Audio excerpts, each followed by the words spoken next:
Reka tubahe ikaze inshuti bakunzi ba radiyo urumuri mwese abaduteze amatwi ku mpande zose z'isi tubahaye ikaze ku mwanya w'amakuru mu rurimi rw'ikinyarwanda. Hello, did you hear that real strange language just then? That is Kinyarwanda. That's the traditional language that people speak in Rwanda. And I'll be talking about that later on. I expect you're beginning to learn a lot now about Rwanda, my favourite country. Today, we're going to have a think about what it's like going to school in Rwanda. Do you remember me saying that Rwanda had a really large population? That means that many people live there. Rwanda has a population of about 12 million people.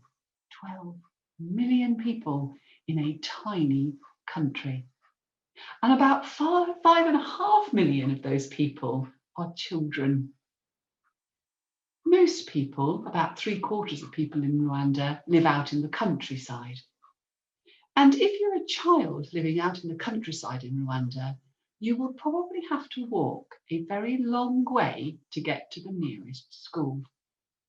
Some children walk for more than an hour to get to the school that's closest to their homes. Difficult. Imagine in the dry season, it's hot, it's sticky, and you have an hour to walk to school before you even start learning in those lessons. When school's finished, you've got to go an hour all the way home again. Think about when it's pouring with rain. Probably don't have an umbrella, probably just have that little school uniform with those short sleeves. You've got to walk all the way. But going to school in Africa is very important. Just like here, if you try hard in school, you work really hard, you get some good qualifications, you're more likely to get a better job. And so schooling in Rwanda, just like here in the UK, is considered to be very important. So people will walk for an hour to get to school. There aren't enough schools in Rwanda for all of the children. And so some classes can have up to 100 children in them.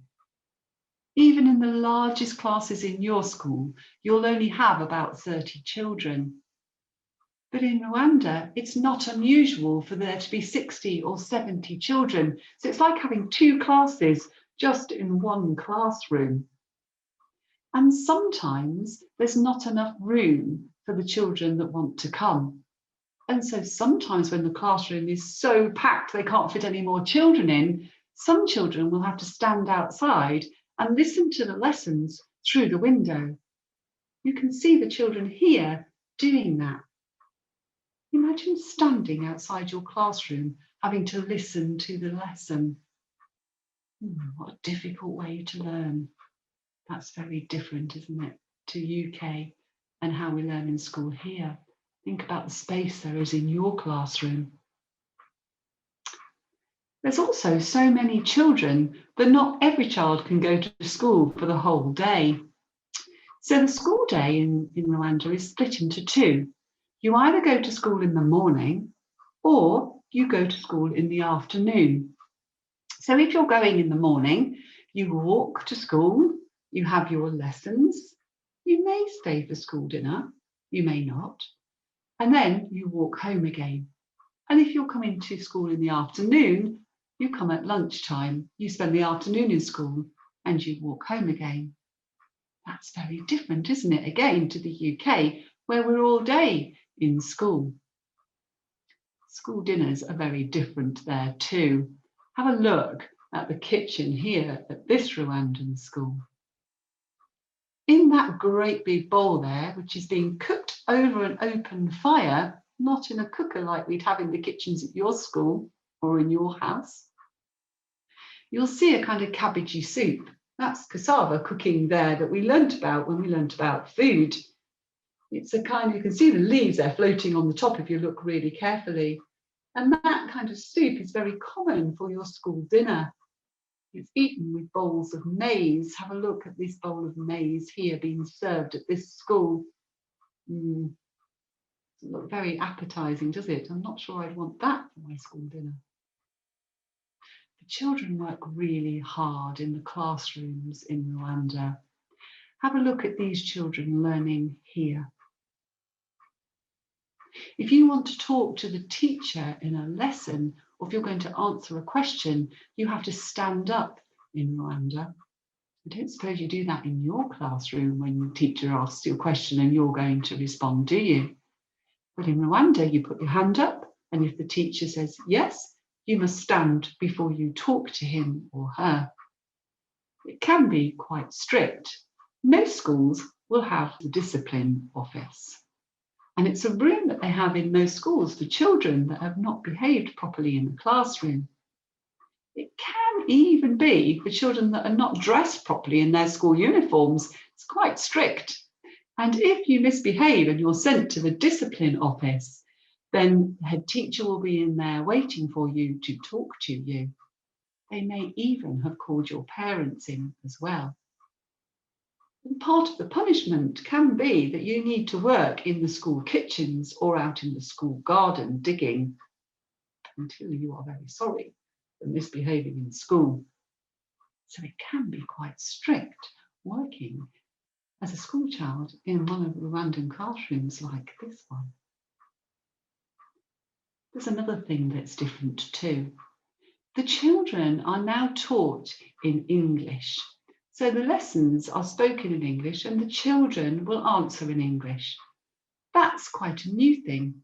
Until a few years ago, the children used to speak French and the teachers would teach in French.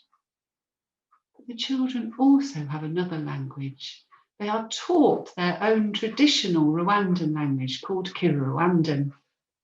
They have Kinyarwanda lessons. Have a look at this book here. This book is a storybook, but it's written in Kinyarwanda. Have a look at some of the words there. They're very long, aren't they? Difficult to pronounce. But the books that the children learn from in the school library are written in Kinyarwanda, French and English. You have to be quite clever, don't you? All those different languages. Here, when we're in primary school in year 5 or 6, we might start to learn some French. And certainly some languages are taught at our secondary schools, but the children from a very early age will learn those 3 languages out in Rwanda. So there are some things that are very different indeed. There are some things, though, that are very similar or the same to the schools that we have here in the UK. The uniform. The children will wear school uniform like many of you do. And the timetable and the lessons that the children will do are very similar too. So they'll learn music and they learn art and maths and English, just like you do here. They'll have a school library quite often, like you've probably got in your school. They have collective worship every day. Have a look at these children here. They're having collective worship in rows, a bit like you might in your school hall. What's different here though? Where are these children holding worship? Quite often, worship is held outside. I wonder if you can think of a reason why. Have a think now. Why might these children have worship outside? Well, not many schools in Rwanda will have a school hall. And even if they did, there's no way they'd fit all the children in it. So usually worship is held outside in the playground. It can also be really, really hot, especially in that dry season. So the school come outside to worship in the open air and they sing and they dance just like you might. Have a look at them enjoying worship in this picture here. It's a happy time in the school day. The children also have playtime like you do. And out in the playground, they may have a few simple toys to play with. Have a look at this here. I wonder if you can guess what this is. Well, this is a Rwandan football. Yeah, it's quite different to the football you might have in your playground or in your PE cupboard or at home. I wonder if you can guess what it's made out of. made out of leaves that are bound together with some twine. What leaves might this be?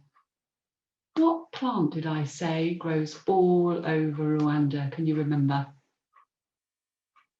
I don't know if you got it. It's actually made from banana leaves, dried banana leaves that's wrapped round and round and round over and over again in different layers to create the ball. And the brilliant thing about these footballs is that you can use them again and again and again. So if you kick it and it falls apart, you just wrap some more leaves around it. How brilliant is that? These pictures were taken of children going home after school. Have a look at the bike that this child has here. What's that bike made out of? I bet it doesn't look like your bike, does it? That bike's made out of wood. People in Rwanda get very clever at making things out of their natural materials. You can see some children here with one of the Rwandan footballs just walking home. It's been a long day for them, hasn't it? Walking to school, all the lessons, strict in that classroom, and then walking all the way home again. And when they get home, there'll be chores to do at home too. Rwandan children are expected to look after their younger brothers and sisters while their mums and dads are out working. It's quite hard work being a child in Rwanda. I wonder whether you'd prefer to go to school there or here. Maybe you can talk about that when we finish this video. I hope you've learned a bit today about what it's like to be a school child in Rwanda. Until next time, bye-bye. reka tubahe ikaze inshuti bakunzi ba radiyo urumuri mwese abaduteze amatwi ku mpande zose z'isi tubahaye ikaze ku mwanya w'amakuru mu rurimi rw'ikinyarwanda. Ni amakuru